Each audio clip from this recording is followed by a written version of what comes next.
প্রত্যেকবারের মতো আজকেও নিয়ে চলে আসলাম ইউনিক টাইপের এক কেকের ডেকোরেশন।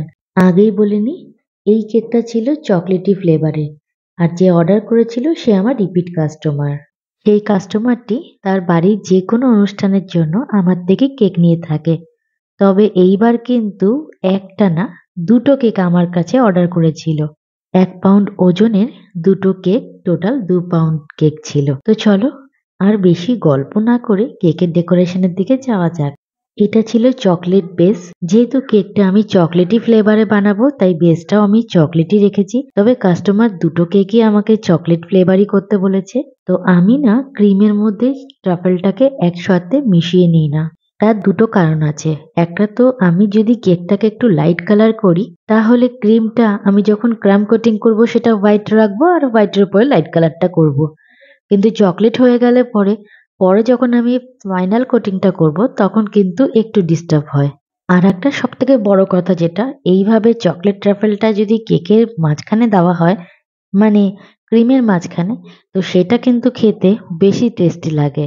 ভালো করে প্রত্যেক কটা লেয়ারের মধ্যে ক্রিম কোট করছি, চকলেট ট্রাফেল দিচ্ছি আর তার উপরে চকো চিপস দিয়ে দিচ্ছি। আর এইভাবে করে ৩টে লেয়ার আমার কমপ্লিট করে নিয়েছি। ও আরেকটা কথা, অবশ্যই কিন্তু কেক বেসটাকে সুগার সিরাপ দিয়ে বা যেকোনো সিরাপ দিয়ে সোক করে নিতে হবে। যেকোনো সিরাপ বললাম বলে আবার তোমরা কিন্তু কেকের ফ্লেভারের বাইরে কোনো সিরাপ ইউজ করো না। যেমন অনেকেই আছে শুধুমাত্র চিনি আর জলটাকে ফুটিয়ে সুগার সিরাপ বানিয়ে তারপরে কেকের উপর সোক করে। কিন্তু আমি যেই ফ্লেভারের কেকটা বানাই সেই ফ্লেভারের ক্রাশারটা দিয়ে সুগার সিরাপটাকে বানাই। এবার তোমাদের মনে একটা প্রশ্ন তো জাগতেই পারে, দিদি তাহলে চকলেট কেককে কি করো? চকলেট কেকের ক্ষেত্রে আমি চকলেট ট্রাফেলটাকে একটু লিকুইড করে নিই, নয়তো আমি বাটারস্কচ ক্রাশার আর জল মিশিয়ে কেকটাকে সোক করি। তাতেও কিন্তু কোনো রকমের অসুবিধা হয় না, বরঞ্চ আরো বেশি টেস্টি লাগে। ভিডিওর মধ্যে তো তোমরা কেকটাকে দেখতেই পাচ্ছ, আমি দুটো কালার অ্যাড করেছি। আর দুটো কালারের মধ্যে ডিপ কালারটাকে আমি নিচে রেখেছি আর লাইট কালারটাকে আমি ওপরে দিয়েছি। আর এইভাবে করেই আমি আস্তে আস্তে কেকটাকে ভালো করে কোটিং করে নিচ্ছি।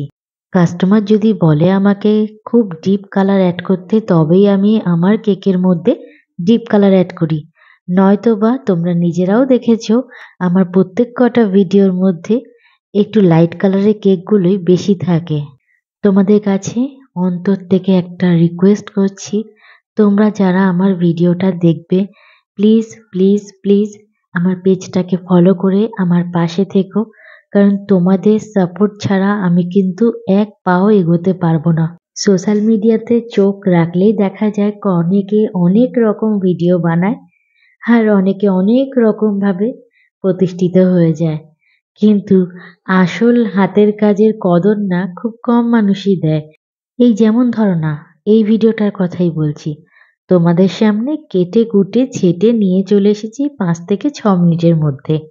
কিন্তু এটা কি থোড়ি 5 থেকে 6 মিনিটের কাজ?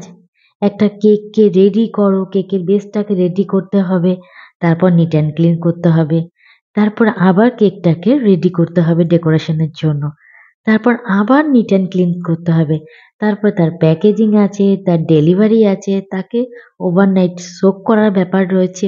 ওভারঅল একটা কেকের পেছনে একটা হোম বেকারস বলো আর যারা কেক বানায় তাদের কথাও বলছি, অনেক খাটনি থাকে। তো প্লিজ তোমাদের সাপোর্ট গুলো আমাদের অনেক অনেক দরকার। এই কেকটা ডেকোরেশনের মধ্যে দেখতেই পাচ্ছ তুতে কালারের আমি দুটো লেয়ার টাইপের করেছি আর ওপরটা হোয়াইট রেখেছি এই কারণে নিচের কালারের সাথে কম্বিনেশনটাকে ঠিকঠাক রেখে ওপরে ফ্লাওয়ারটাকে আমি ডেকোরেট করব। তো একটা সিম্পল ফ্লাওয়ার আমি উপরে ডেকোরেশন করছি, যেটা দেখতে অনেক সুন্দর লাগে আর যে কোনো কালারের ফ্লাওয়ার হোয়াইটের মধ্যে কিন্তু দারুণ লাগে। ফ্লাওয়ারটা তোমাদেরকে একটু বুঝতে অসুবিধা হচ্ছে? চলো তাহলে দেরি না করে এই ফ্লাওয়ারটাকে আমি ক্লোজে তোমাদের সামনে নিয়ে চলে আসছি, কারণ আমরা এইরকম নোজেল ওয়ার্ক করে খুব সুন্দরভাবে কেকটাকে সাজিয়ে তুলতে পারি। আমি যে নোজেলটা ব্যবহার করছি এটাকে রোজ নোজেল বলে থাকে। এর সরু পাটটাকে আমি উপরে রেখেছি আর মোটা দিকটাকে আমি নিচে রেখেছি। আর এইভাবে করে আমি ফ্লাওয়ারটাকে ডেকোরেট করছি। তোমরা দেখলে তো কতটা সোজা। আর এই রকম ফ্লাওয়ার বানিয়ে যে কোনো সিম্পল একটা কেককে না তাক লাগানো যায়।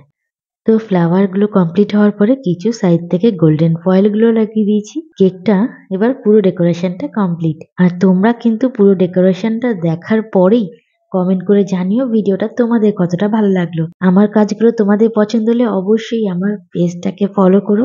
ইউটিউবে দেখলে আমার চ্যানেলটাকে লাইক, শেয়ার, সাবস্ক্রাইব করতে ভুলে যেও না। কিছুটা খালি খালি লাগছিল আর সেই ডেকোরেশনটাও আমি লাস্টে কমপ্লিট করে দিলাম। যতক্ষণ না একটা কেক আমার নিজের চোখে কমপ্লিট মনে হয় ততক্ষণ অবধি আমি ওটাকে নিয়ে বসেই থাকি আর বোঝার চেষ্টা করি কোথায় আর কি দিলে আরো বেটার লাগবে। তো ফুল কেকের ডেকোরেশনটা তোমাদের সামনে নিয়ে চলে আসলাম। এই হলো তার পিকচারটা। দেখা হবে আবারও নতুন কোনো ভিডিও নিয়ে, নতুন ভাবে, নতুন রূপে। সবাই ভালো থেকো, সাবধানে থেকো। হর হর মহাদেব।